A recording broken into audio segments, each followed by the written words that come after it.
Welcome to the Visign YouTube channel. I'm Hugh, and today's video is part of a webinar series. Get ready for an engaging session ahead that will probably give you a lot of new information. Thank you, and hope you'll enjoy the video. In this webinar, we're going to talk about environment concept art, and we're going to dive into it and see what are the tools and requirements for an environment concept artist and how we can actually be better as environment concept artists as well, and some of the components that are regarding the job itself as well. Let's go into the table of contents. We got what is environment concept art, what is the job of an environment concept artist, tools for environment concept art, 2D and 3D tools, skill requirements, artistic skills versus technical skills, quality benchmark requirements, storytelling tools for environments, portfolio examples, and closing thoughts. What is environment concept art? Environment concept art is artwork made to define a location's mood, architecture, scale, and story. It helps 3D artists and developers build the game world. It is a core part of the game development process. And what you guys have to understand about this is that simple. So you usually have a task, like a location, like a brief about a location, something you have to work on. And then from there, you start working onto it to deliver a message that is easy to understand. Like the designs are really simple and clear enough that people can work with them in actually building the world itself. How is environment concept art used? Environment concept art supports every stage of production. In blue sky exploration, it generates broad ideas. In pre-production, it defines the look and key locations. During production, it guides 3D artists with final designs. In pre-alpha and alpha, it helps refine blockouts and solve visual or gameplay needs. In beta, it informs polishing and missing assets. By release, it serves as reference for final fixes and documentation. Now let's understand what is the job of an environment concept artist. An environment concept artist designs and visualizes locations for games or films, establishing mood, architecture, style, and storytelling, so the rest of the team can build the world accurately. Mainly here in terms of job responsibilities that you usually have as an environment concept artist, you basically design locations from rough ideas to final concepts, define mood, lighting, scale, and architecture, provide clear guides and paintovers for 3D teams, collaborate with art directors and designers, solve visual and gameplay related design needs, iterate quickly based on feedback. And you see here, I got a couple of examples of concept art here from my own story. From Monaco, we have like this nice scene here, which is just a line and a bit of flats here, just to, because again, it's all about informing. It's informing the people who are going to work within this area. And here we got some concept designs from the thumbnailing process, and you see like how nicely clean these thumbnails are done, so it can actually inform people in a very clear fashion of what's going on. Here, we're going to go discuss about adjacent skills that actually go into concept art and what are some of the adjacent skills that people should actually have.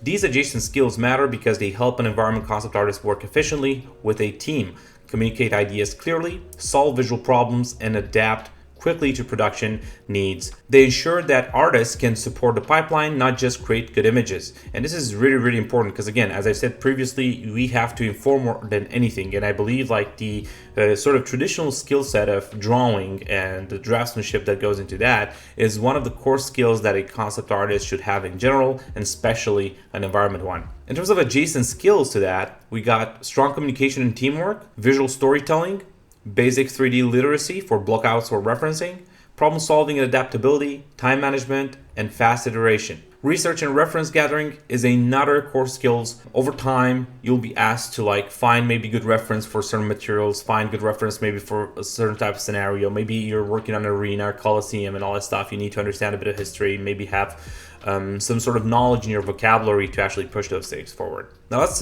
check out the tools for environment concept art. Tools are extremely important because they let environment concept artists work faster usually. So it's more an area that is related to efficiency, speed, and execution. And it actually helps people to explore ideas more accurately, communicate designs clearly to the team, and usually the right tools help them build believable worlds, create efficient workflows, and deliver production-ready visuals. And here, when it comes to production-ready visuals, it's basically like someone can take that and actually start working on it in 3D space and actually starting to prepping the layout for the final assets to be delivered. Let's go into exploring some 2D tools. Here we got Adobe Photoshop, we got Create, Procreate, and Clip Studio Paint. We have all the logos here, so you guys, if you're interested, you can actually check them out and actually find them. Now, when it comes to like the second part on the tools for environmental concept artists, let's explore some 3D tools. And here we've got Blender, we got SketchUp, Maya, 3ds Max, Cinema 4D, ZBrush. Like all these softwares, like some people prefer one software over the other. I know there are a lot of Blender people out there, and because it's extremely accessible, I believe is the number one thing. It's accessible and actually extremely powerful too. SketchUp is kind of an older software that it's been used for a long period of time. Maya is a classic, as 3ds Max for people that are older in the industry. Cinema 4D kind of run the same way, and ZBrush too. All these tools are basically to support our idea of like designing an iterative process. Here you have a combination of these tools with a result, and it's not necessarily environment, but it might be a component of an environment. It can be an asset that goes into an environment. ZBrush, Blender, we have Substance Painter, and Photoshop here in the process.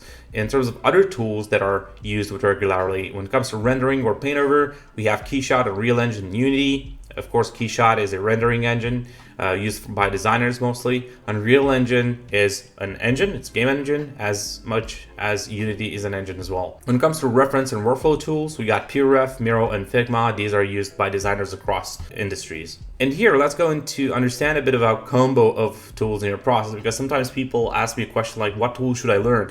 Well, it's not about like what you should learn, it's more about like what would you like to combine together, because like any type of tool can be extremely useful and interesting, but you should stick with it, meaning you should learn it and actually use it long term.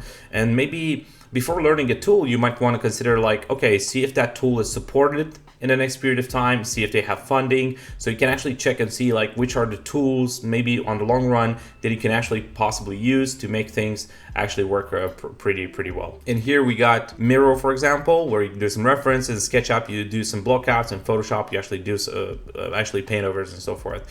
Here you can use PureRef, you maybe use Blender afterwards, and Photoshop. And then you use ZBrush, Blender, Substance Painter, and Photoshop. And all these can actually lead to a artwork.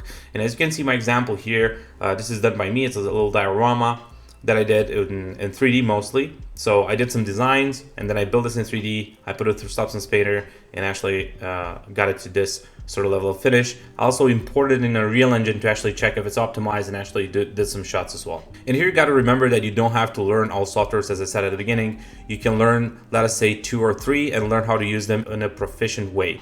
Over time, you can expand on them, and of course, that expansion will depend on sort of like updates that happen in the industry, different types of changes that happen technologically, and so forth. Now let's go to skill requirements. Here, skills are extremely important because environment concept artists must create believable worlds quickly and clearly.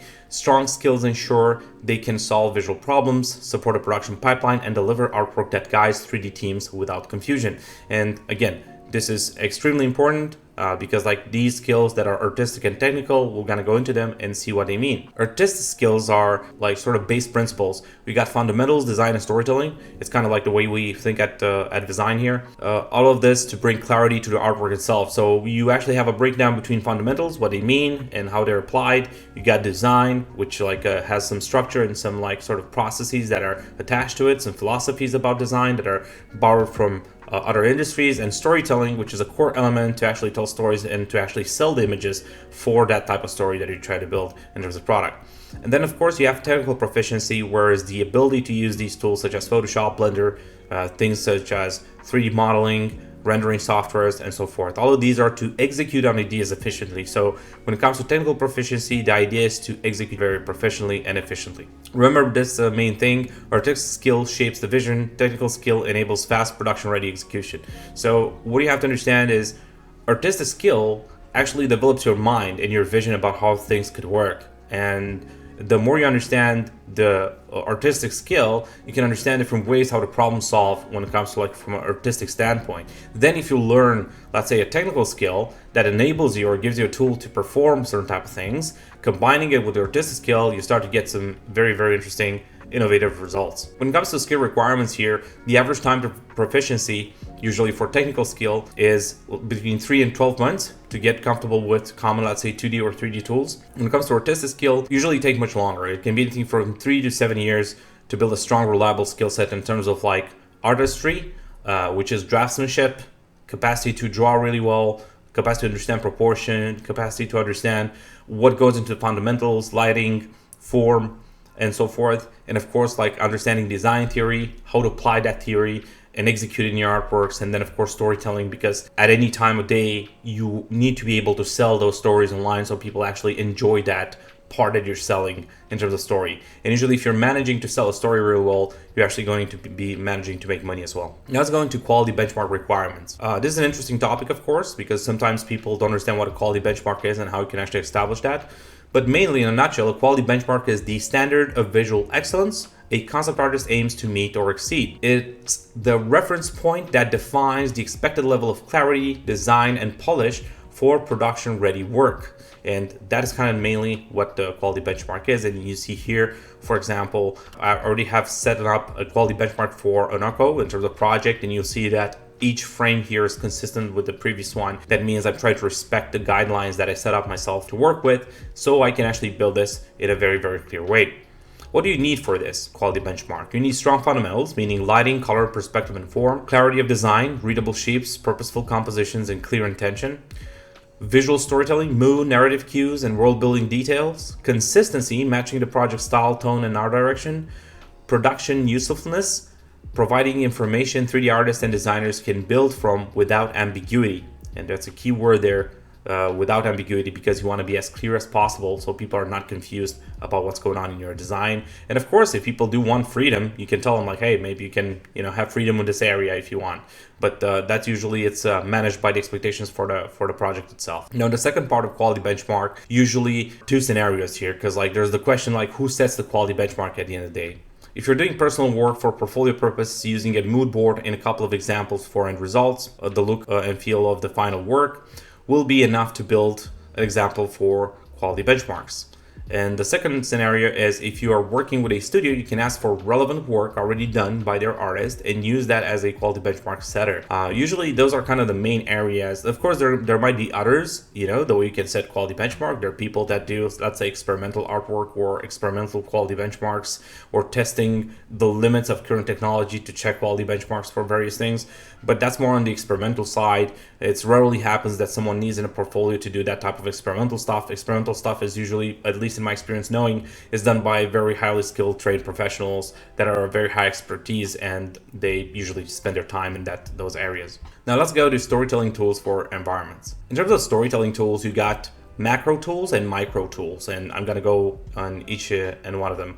Macro refers to big areas found in your environment. The main one is the POI, the point of interest, and micro refers to the small areas found in our environments, the SSE, which is story support element. And these are kind of across the board. These are kind of the main things you'll encounter usually in a piece, in an artwork. And sometimes even if it's a labyrinth, the POI is a labyrinth, it might have a lot of story support elements into it. But in these cases that usually we're finding in terms of concept art online, we have a POI. And in this case scenario here, we got the large glowing tree, and SSE, which is story support elements, which are mainly small critters, trees, location, different vegetation, flora, fauna, and so forth. Remember that I just gave a simple example. You guys might find artwork out there, but usually that is kind of the point. There's also a type of work that goes more into the micro area or micro arrangements of sorts that actually are supporting gameplay or are supporting narrative from a different standpoint. So there are other areas. This is just a summary what I'm giving here in terms of storytelling. There are multiple storytelling tools.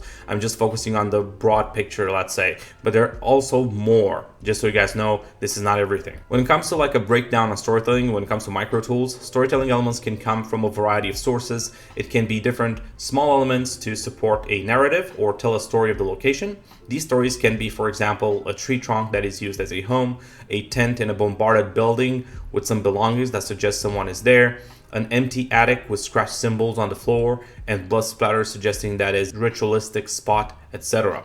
And what we have to understand here when it comes to this example is that a good POI still has to be interesting by itself. So that's kind of the core sort of principle that I would suggest people to go by. Here we have a clear example of what is the structure of the POI and what are the storytelling elements that support it. And here you can see all these little things, including the little tent that we see here, the little belongings, different types of objects there, here, a little bridge. All these are supporting story elements, and they actually help a lot. We notice how everything is pushed into making the POI a lot more interesting. Now let's go into portfolio example, because actually this is probably my favorite part. There's so many incredible artists out there. What is a portfolio? A portfolio is a curated collection of an artist's best work that demonstrates their skill, style, and ability to solve visual problems. Very simple. Curation is crucial because a portfolio is judged by its weakest piece. Selecting only your strongest, most relevant work shows clarity, professionalism, and the ability to meet a specific standard. And here we got some portfolio examples of environment concept art. The first one we have here, his name is Jiri Horacek. He worked on Kingdom Come Deliverance. This is Alarico. You guys probably seen his work before, absolutely incredible. And here's Jili Lian, another incredible artist that paints with a lot of shapes and pushes dynamism in his environment quite a lot. When it comes to closing thoughts here, and of course portfolio, we're gonna go through the portfolios first and then we're gonna talk about closing thoughts. The next one we have here is Liquid Coco. He does some stylized, beautiful sort of sceneries. We got Virginia Critchfield, a very experienced artist that actually worked on a lot of incredible projects. Very, very heavy environment work here. I do recommend you actually check this out. And of course, Mu Yang Su, the last one, which has a lot of incredible work. If you guys have patience to go through each piece, I think each piece is a marvel to look at. In terms of closing thoughts here, an environment concept art job is not an easy one. It requires a wide range of skills from artistic fundamentals like perspective drawing, painting, photo bashing, and drawing over 3D models to strong technical proficiency in both 2D and 3D.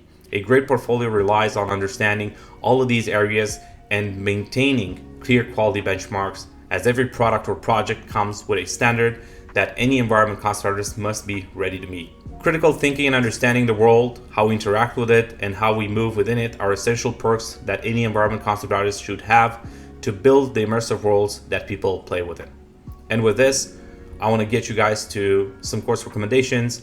We have the Perspective Bootcamp, which is excellent for beginners, absolute beginners when it comes to understanding perspective, and it helps you to understand building blocks to create scenes. We have the Environment Design Basics, which is the absolute basic for environment designers. Like if you want to start out in environment design, this is probably the best course for you. It's a very simple, straightforward course that actually tackles only the main areas to get you a proper introduction to the space. And of course, then after that, you have Environment Concept Art 1 and 2. For starters, you can actually go to 1. We're actually going to more deeper concepts about designing, how the concept art production pipeline works, different workflows, and how you actually build all those workflows together to actually create portfolio pieces. And with that, I thank you very much, and I hope you enjoyed the video. Thanks for watching, and don't forget to subscribe and hit the notification bell to stay updated. Check our video description for more resources, including courses, tips, feedback, and a lively community on Discord. I'll see you there.